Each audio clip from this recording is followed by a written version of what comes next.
Essa questão do terreiro é uma discussão à parte, né? Então, assim, conforme as pessoas vão falando mais sobre a religião nas redes sociais, parece que vão se abrindo outras questões. E, e tem uma galera que defende muito a prática em casa. Uhum. Ou a prática fora do terreiro, né? Então, justamente por conta disso, terreiro é aquela briga, aquela Sim. discussão, o problema são as pessoas, não é a espiritualidade, não são as entidades. Como que você vê isso? A necessidade de ter ou não um terreiro? Olha, eu tô num meio termo. Eu sempre analiso a pessoa. Por Hum, exemplo, se a pessoa tiver um quadro muito desequilibrado de ansiedade, descontrolado, às vezes de depressão, às vezes um pensamento muito mais, sabe, do copo meio vazio, tá.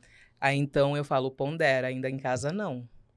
Agora, por outro lado, eu não posso julgar porque a minha mãe de santo, ela incorporava aos 19 anos na cozinha da casa dela e foi assim que se iniciou o templo.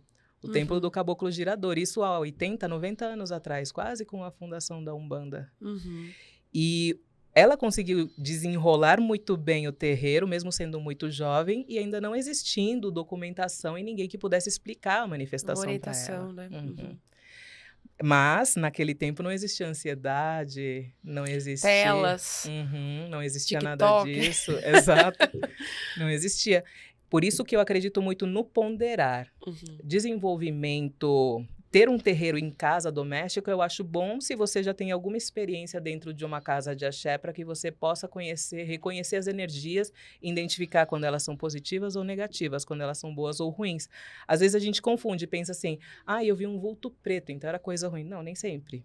Às Uhum. vezes é a percepção que teve ali naquele momento. Às Perfeito. vezes um vulto branco também pode ser algo ruim. Então, você tem que ter ali aprimorado essa questão da percepção das energias, se elas são positivas ou negativas. Aí sim eu digo que você poderia fazer esse processo de estar reconhecendo as suas entidades, aprendendo já na sua casa, no seu conforto. Eu não condeno, mas Uhum. dependendo de como a pessoa está naquele momento, se ela está passando por uma dificuldade muito grande que pode fazer com que ela não confie na própria mente, por assim dizer, aí eu recomendo muita calma. Primeiro vamos limpar. Primeiro vamos acender as luzes da mente, né, para você conseguir ter clareza mental e assim você consiga não escolher os caminhos errados. Ter um autocontrole, um aterramento, você Sim, diz. sim, exatamente. A gente precisa estruturar a casa. Eu sempre falo, vamos começar pela mente, né? O nosso Ori tem ali a centelha divina de orixá, mas você não vê ela, por quê? Porque está escuro, a sua mente está escura. Se a mente está escura, o quê? Tá sujo, você não conseguiu limpar. Tá barulhenta, né? Uhum. Tem uma teia de aranha ali, tem um negocinho a colar. Você precisa estruturar primeiro de dentro para fora. Não adianta você chamar, chamar, chamar por essa espiritualidade se você não estiver com a porta aberta para recebê-la. Uhum. Perfeito. Entende? Então, as pessoas elas precisam primeiro pensar de dentro para fora. Tenta não buscar tanto no exterior, porque a resposta sempre está dentro do médium. A resposta não está comigo, a resposta não está com a Vivi, a resposta não está com ninguém, ela está com você. Uhum. A sua resposta está com você. Tanto que no terreiro, quando a gente tem uma pessoa, tem um aspira, né? O médium aspira, a gente faz uma reunião com ele para ajustar as expectativas dele, né, na casa.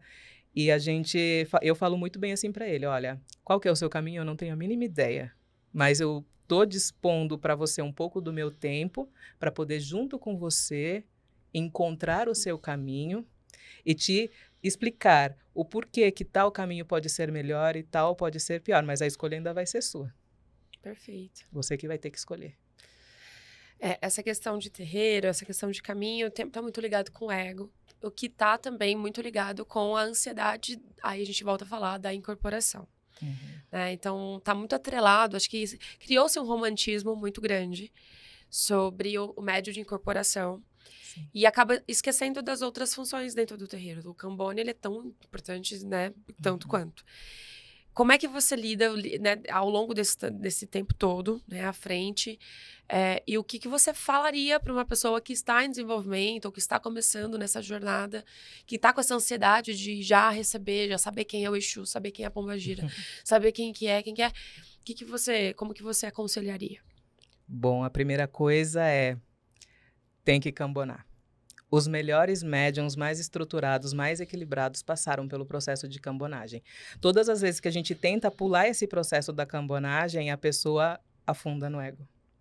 É uma constante que a gente percebeu muito. É mesmo? Sim. Isso é interessante. Porque a pessoa fica ali, ao lado da entidade, ouvindo todas as coisas que a entidade tem para ensinar. Uhum. E muitas vezes isso faz a pessoa compreender e ver o quanto aquela humildade fez ter um salto na vida daquela pessoa. Ela consegue compreender e sentir e compartilhar com aquela entidade, aquela energia, aquele saber, aquele conhecimento. E querendo ou não, a parte do processo do desenvolvimento, mesmo da incorporação, o que mais estrutura o desenvolvimento da incorporação é o conhecimento. As pessoas acham que não, eu tenho que ir lá espiritar e chacoalhar os ombros, né, e tudo mais, mas isso não é o que vai trazer o desenvolvimento, é o conhecimento.